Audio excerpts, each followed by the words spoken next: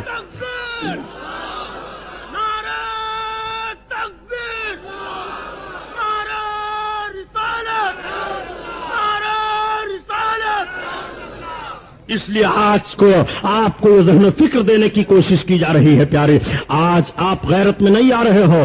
آپ کی ابھی مسجدیں پھونکی جا رہی تھی, ابھی تک آپ کے مکان جلائے جا رہے تھے, ابھی تک آپ کے حقوق چھینے جا رہے تھے, ابھی تک آپ کو غدار کہا جا رہا تھا, ابھی تک آپ کو ہندوستان میں جینے کا کوئی دستور نہیں دیا جا رہا تھا. جس ہندوستان کو ہندوستان ہم نے بنایا, جس ہندوستان کو سونے کا چڑیا ہم نے کہلایا, جس ہندوستان میں جوہو ہم لائے, جس ہندوستان میں چمپا ہم لائے, جس ہندوستان میں گلاب ہم لائے, جس ہندوستان کے رخ کو ہم نے ترقی کی شاہراہ پر موڑا اور جس ہندوستان کو ترقیاں ہم نے دی ہیں, جس ہندوستان میں سڑکوں پر درخت ہم لگوائے ہیں, جس ہندوستان میں فوج کا دستہ ہم نے قائم کیا ہے, جس ہندوستان کے چہرے پر کالی لگی ہوئی تھی اس کو صاف کر کے اس کے رخ کو روشن و منور ہم نے کیا ہے, اسی بھارت کی سرزمین پر ہمیں زندگی گزارنے کے لیے دوسرے کے دروازے پر بھیک مانگنی پڑ رہی ہے, دوسرے کے دروازے پر جا کر کے یہ کہنا پڑ رہا ہے کہ ہمیں بھیک دے دی جائے. اے مسلمان, تم اپنے ماضی میں پلٹ کر کے اپنی تاریخ کا مطالعہ کرو. ایک مسلمان غلامی کی زنجیر میں نہیں رہ سکتا ہے. ایک مسلمان اپنے ذہن و فکر کی بلندی لے کر کے جب آگے بڑھتا ہے تو قوم مقام کے وہ افراد جن کے اندر صالحیت ہوتی ہے اور جن کے اندر شرافت و تقدس کا جوہر چھپا ہوا ہوتا ہے وہ جوہر باہر آ جاتا ہے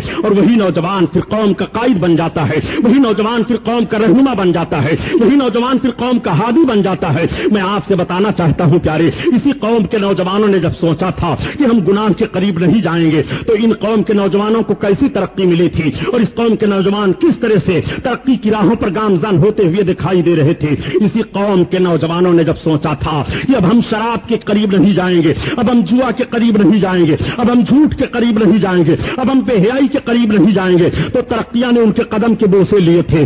آج میں آپ سے پوچھنا چاہتا ہوں, جس ہندوستان کی سرزمین پر 3.5 کروڑ روپیہ ہر دن مسلمانوں کا سنیما پر خرچ ہو رہا ہو, جس ہندوستان کی سرزمین پر 10 ٹن روز شرابیں پی جا رہی ہوں, جس ہندوستان کی سرزمین پر 1,84,000 عورتیں عصمت فروشی کا دھندا بڑے بڑے شہروں میں کر رہی ہوں, جس ہندوستان کی سرزمین پر پارلیمنٹ میں بیٹھ کر کے لوگ شراب کے لائسنس پر دستخط کر رہے ہوں, اسمبلی میں بیٹھ کر کے شراب کے لائسنسوں پر دستخط کر رہے ہوں, ان کو کیا معلوم ہے کہ بھارت کی سرزمین پر مسلمانوں کو کس طرح سے جینے کا حق ہے اور مسلمان کس طرح سے بھارت کی سرزمین پر جی سکتا ہے. یہ اپنے مکان کے بچانے کے چکر میں ہے, یہ اپنے دکان کو بچانے کے چکر میں ہے, یہ اپنے حقوق کو حاصل کرنے کے چکر میں ہے. پیارے, جب جو قوم اپنے مکان اور دکان کے چکر میں رہتی ہے وہ قوم ٹکر میں پھنسا کر کے مٹا دی جاتی ہے. امام حسین نے اپنے مکان کو نہیں بچایا تھا, امام حسین نے اپنی دکان کو نہیں بچایا تھا, امام حسین نے اپنی جان کو نہیں بچایا تھا, مذہب اسلام کے قانون کو بچایا تھا.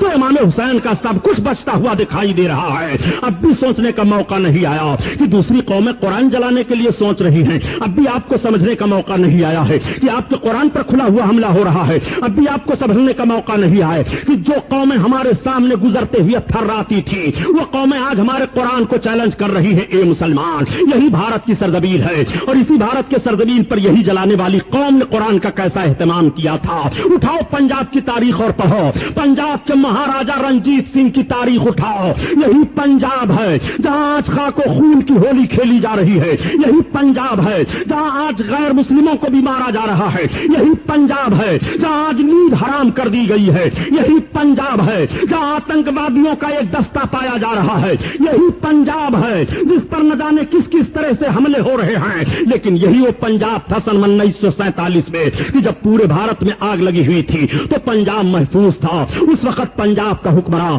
مہاراجا رنجیت سنگھ تھا، اور مہاراجا رنجیت سنگھ کا حال یہ تھا کہ وہ اپنے ذہن و فکر میں سیکولر معاملہ لے کر کے چل رہا تھا، ہم سے کسی کو تکلیف نہ پہنچنے پائے، ہم سے کسی کو دکھ نہ پہنچنے پائے۔ چنانچہ اسی قرآن کا ایک معاملہ آیا تھا کہ قرآن کو ایک کاتب نے بڑے اچھے انداز سے لکھا اور بہت خوبصورت حرفوں میں لکھا، اور لکھنے کے بعد اس کاتب نے کہا 10,000 روپے ہیں اس قرآن کا ہدیہ، کون لیتا ہے؟ تو اس دور میں 10,000 روپیہ دے کر کے کون قرآن کو لینے کے لیے تیار ہوگا؟ بڑی بڑی ریاستوں میں یہ کاتب گیا لیکن کوئی لینے کے لیے تیار نہیں ہوا۔ یہ مہاراجا رنجیت سنگھ کے وہاں پہنچ گیا اور اس نے کہا میں نے قرآن کو لکھا ہے، بڑے اچھے انداز سے لکھا ہے، کیا قرآن کو خریدا جا سکتا ہے، لیا جا سکتا ہے؟ ہدیہ کرنے کے لیے تیار ہو؟ کہا کتنا ہدیہ ہے؟ کہا 10,000 ہے۔ 10,000 اس وقت دینے کے لیے بڑی بھاری بات تھی پیارے۔ مہاراجا رنجیت سنگھ نے سوچا اور سوچنے کے بعد کہا میرے وزیر خزانہ کو بلاؤ۔ مہاراجا رنجیت سنگھ نے اپنا وزیر خزانہ ایک مسلمان کو رکھا تھا۔ ہم بھی تو یہی ہندوستان کی سرزمین پر کہہ رہے ہیں کہ آج جو تاریخوں کو توڑ مروڑ کر کے پیش کیا جا رہا ہے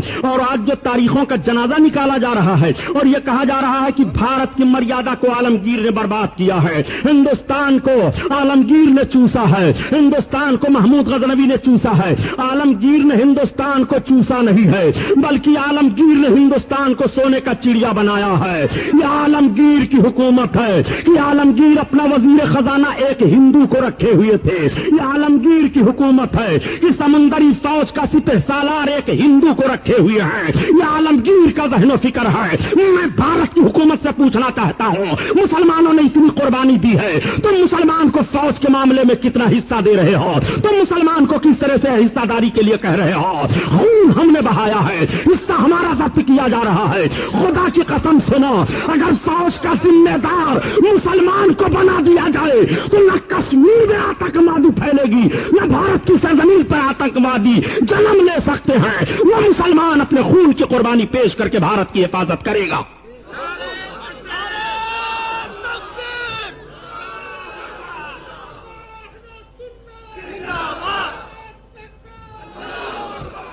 آؤ دیکھو، جس قرآن کو رات بھر کربلا کی سرزمین پر امام تلاوت کرتے رہے اس قرآن پر ہندوستان میں حملہ کرنے کی کوشش کی جا رہی ہے۔ آؤ ذرا ملاحظہ کرو، مہاراجا رنجیت سنگھ نے اپنے وزیر خزانہ کو بلایا اور بلانے کے بعد کہا سنو 10,000 روپے اس لیکھک کو دے دو اور قرآن کو لے لو۔ اس مسلمان خزانچی نے کہا مہاراجا یہ قرآن ہے، یہ مسلمانوں کی کتاب ہے، آسمانی کتاب ہے، یہ قرآن ان کے دھرم کی کتاب ہے، آپ وزیر سے آپ کیا نام خزانے سے 10,000 روپے دلا رہے ہیں۔ تو بڑا پیارا جملہ کہا تھا مہاراجا رنجیت سنگھ نے جس کو تاریخ نے نوٹ کر لیا۔ اس نے کہا یہ میں مانتا ہوں قرآن ہے، دوسرے دھرم کی کتاب ہے، مگر یہ دنیا کے سارے انسانوں کے کرم کی کتاب ہے، اس لیے اس کو ہم ضرور لیں گے۔ 10,000 ہدیہ دے کر کے مہاراجا رنجیت سنگھ نے قرآن کو لے لیا تھا اور اپنے خزانے میں شامل کیا تھا اور کہا تھا یہ مقدس کتاب جہاں ہمارا خزانہ رہتا ہے وہاں رکھ دو تاکہ برکت رہے، تاکہ اس میں بڑھوتری ہوتی رہے۔ اس وقت کے غیر مسلموں کا ذہن و فکر دیکھو قرآن کا کتنا احترام کر رہے تھے۔ اب ایک سوال پیدا ہوتا ہے، ذرا برا نہ مانیے گا کہ قرآن کی بے حرمتی کرنے کا جوش و جذبہ کیسے پیدا ہوا ہے اس قوم کے اندر، یہ قوم جری کیسے ہوئی ہے۔ اس قوم کا حال تو یہ تھا کہ جب یہ مسجدوں کو دیکھتے تھے تو ڈر جایا کرتے تھے، اس قوم کا حال تو یہ تھا کہ جب یہ قرآن کو دیکھتے تھے تو خود اٹھ کر کے کھڑے ہو جایا کرتے تھے۔ لیکن آپ ذرا جائزہ لے کر کے تو دیکھیے کہ آپ کے لباس میں دکھائی دے رہے ہیں یہ، آپ کے ٹولے محلے میں دکھائی دے رہے ہیں یہ، آپ کے ماحول میں دکھائی دے رہے ہیں یہ، قرآن رکھا ہوا ہے، یہ کرسی پر بیٹھے دکھائی دے رہے ہیں، قرآن رکھا ہوا ہے، یہ بے حرمتی کرتے دکھائی دے رہے ہیں۔ قرآن کو انہوں نے ہندی زبان میں کر کے ہفتہ قرآن منایا تھا اور ہفتہ قرآن منا کر کے غیر مسلموں کے ہاتھوں میں ان ظالموں نے بانٹا تھا۔ یہی وہ مردود قوم ہے جس نے سب سے پہلے قرآن کی آبرو کو بیچا ہے۔ تم تاریخ کا حوالہ لو کہ ہفتہ قرآن جماعت اسلامی والوں نے منایا تھا کہ نہیں؟ جماعت اسلامی کے درندوں نے سب سے پہلے بھارت کی سرزمین پر قرآن کی آبرو لوٹی ہے، ہندی زبان میں قرآن کو چھاپ کر کے۔ تب ان کے اندر جرات پیدا ہوئی ہے قرآن کو جلانے کی، تب ان کے اندر بے ادبی کی جرات پیدا ہوئی ہے۔ سنو، قرآن عربی زبان میں نازل ہوا ہے اور جس ملک میں بھی قرآن گیا عربی زبان میں گیا، اور جہاں بھی قرآن پڑھا گیا ہے عربی زبان میں پڑھا گیا ہے۔ یہ اور بات ہے کہ قرآن کے مطالب، یہ اور بات ہے کہ قرآن کے ترجمے، یہ اور بات ہے کہ قرآن کا مفہوم ہر زبان میں لوگوں نے شائع کیا، مگر قرآن کی آیتوں کو کبھی نہیں بدلا، قرآن کے تلفظ کو کبھی نہیں بدلا۔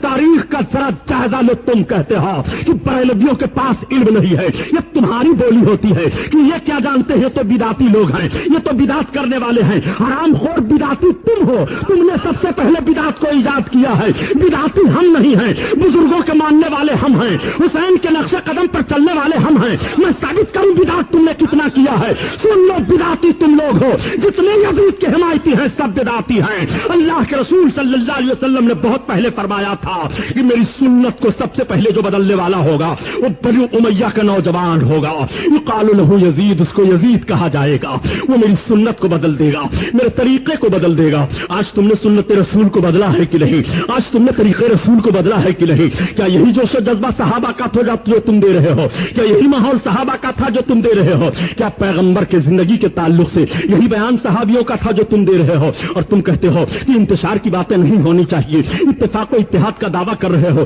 مسلمانوں کو مل کر کے رہنا چاہیے، کوئی بھی کہیں بھی ہو آپس میں انتشار کی باتیں نہیں کرنی چاہیے۔ یہ مولوی لوگ ہیں، یہ جب چاہتے ہیں جس کو لڑا دیا کرتے ہیں، یہ جب چاہتے ہیں انتشار کی باتیں کیا کرتے ہیں۔ میں کہتا ہوں جب یہی مولوی تھے تب ہندوستان میں قریب 1000 کے برس حکومت ہوئی ہے، جب یہی مولوی حضرات تھے تب دلی کا لال قلعہ تمہارے قبضہ میں تھا، جب یہی مولوی حضرات تھے تب سارے لوگ تمہارے قبضہ میں تھے، جب یہی مولوی حضرات تھے تو عدالتوں میں قاضی بیٹھا کرتے تھے، جب یہی مولوی حضرات تھے تو مسلمان بن کر کے دکھائی دے رہا تھا، جب یہی مولوی حضرات تھے تب تمہارے قدم شاہراہ پر تھے۔ لیکن جب سے تم کو انگریزوں نے ذہن دیا کہ علماء سے تم دور ہو جاؤ، تم خود قیادت کا باغ ڈور اپنے ہاتھ میں لو، تب سے تمہاری حالت بدل گئی ہے، تب سے بدعقیدگیاں پھیل گئی ہیں، تب سے ماحول کا جنازہ نکل گیا ہے، تب سے شرافت و تقدس کا جنازہ نکل گیا ہے، تب سے سنتوں میں تبدیلی آ گئی ہے۔ آج تم بدعت کا نام رٹ رہے ہو اور کہتے ہو یہ بدعت ہے، وہ بدعت ہے، فلاں بدعت ہے، ڈھکا بدعت ہے۔ میں پوچھنا چاہتا ہوں ان تبلیغی جماعت والوں سے کہ آج مسلمان نوجوان کتنا خرافات میں مبتلا ہیں،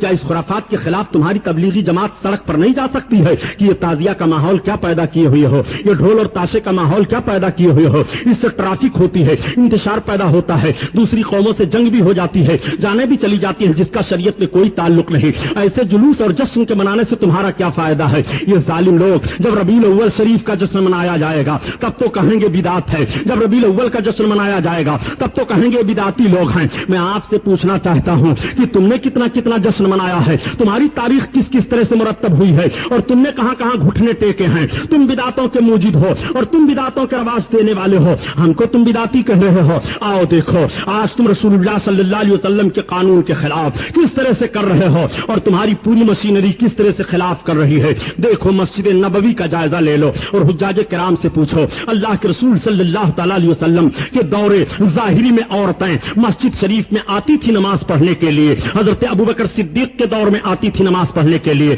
لیکن جب خلیفہ دوم حضرت عمر ابن خطاب کا دور آیا تو حضرت عمر ابن خطاب رضی اللہ تعالیٰ عنہ نے عورتوں کو مسجد نبوی شریف میں جانے سے روک دیا اور کہا عورتیں اب مسجد میں جا کر کے جماعت کے ساتھ نماز نہیں ادا کر سکتی ہیں۔ تو ساری عورتوں نے فریاد کی ام المومنین حضرت عائشہ صدیقہ رضی اللہ تعالیٰ عنہا کی بارگاہ میں اور عرض کیا کہ آپ ذرا ملاحظہ فرمائیے، ہم عورتوں کو اللہ کے حبیب کے دور میں جانے کی اجازت تھی مسجد میں، حضرت ابوبکر جب آپ کے باپ تھے تو ہم عورتیں جا رہی تھی، لیکن جب عمر ابن خطاب خلیفہ بن گئے تو ہم سب کو روک دیا گیا ہے، ہم سب کو منع کر دیا گیا ہے۔ ام المومنین حضرت عائشہ صدیقہ نے جواب دیا، اے عورتوں جو حالت تمہاری آج ہے ظاہری طور پر، اللہ کے حبیب بھی اپنی ظاہری زندگی میں اس حالت کو ملاحظہ فرماتے تو اللہ کے حبیب بھی تمہیں روک دیتے۔ عمر ابن خطاب نے جو کیا ہے وہ اچھا کیا ہے۔ اب آپ سے میں پوچھنا چاہتا ہوں یہ بدعت ہے کہ نہیں؟ حضرت عمر ابن خطاب رضی اللہ تعالیٰ عنہ نے تو مسجد نبوی سے میں آنے سے عورتوں کو روکا تھا اور کسی صحابی نے اختلاف نہیں کیا، اور سارے وہابی مل کر کے مسجد نبوی میں عورتوں کی حاضری ہو رہی ہے، عورتیں نماز پڑھ رہی ہیں۔ مدینہ طیبہ میں دیکھ لو عورتیں شور و غوغا کر رہی ہیں۔ نبی کونین کے مزار پاک کی زیارت کے لیے جب عورت عورتیں جاتی ہیں تو چلاتی ہوئی جا رہی ہیں. پوچھو حاجیوں سے صحیح ہے کہ غلط؟ یہ حرام خور لوگ اس بدعت کو کیوں نہیں مٹا رہے ہیں؟ اس ماحول کے خلاف تحریک کیوں نہیں چلا رہے ہیں؟ اس کے خلاف تمہاری زبان کیوں نہیں کھل رہی ہے؟ تم کیسے کیسے بدعت کر رہے ہو؟ صحابہ نے جن چیزوں کا رواج دیا تھا ان چیزوں کو تم توڑ رہے ہو. صحابہ نے جس کے تقدس کو پامال نہیں ہونے دیا تھا اور ہر موڑ پر صحابہ نے حفاظت کی تھی, اس کو آج تم توڑ رہے ہو. نہ تم صدمے ہمیں دیتے, نہ فریاد ہم کرتے, نہ کھلتے رازے سربستہ, نہ رسوائیاں ہوتی. میں آپ سے پوچھنا چاہتا ہوں مسلمانوں, آج سب سے زیادہ دین کے ٹھیکیدار یہ ہیں کہ اسی ہندوستان کی سرزمین پر حضرت خواجہ غریب نواز رضی اللہ تعالیٰ عنہ کی تاریخ مطالعہ کر ڈالو. امام حسین کی ذات کو حضرت خواجہ غریب نواز نے زیادہ سمجھا ہے کہ ہم نے اور آپ نے سمجھا ہے. سرکار غریب نواز زیادہ اسلام کی خدمت ہندوستان میں کی ہے کہ ہم اور آپ کر رہے ہیں. خدا کی قسم, بھارت کی سرزمین پر سرکار عطائے رسول خواجہ خواجگاں حضرت خواجہ غریب نواز رضی اللہ تعالیٰ عنہ نے 50,000 سے زائد راجپوت غیر مسلموں کو کلمہ پڑھوایا تھا. یہ سرکار غریب نواز کا حال تھا.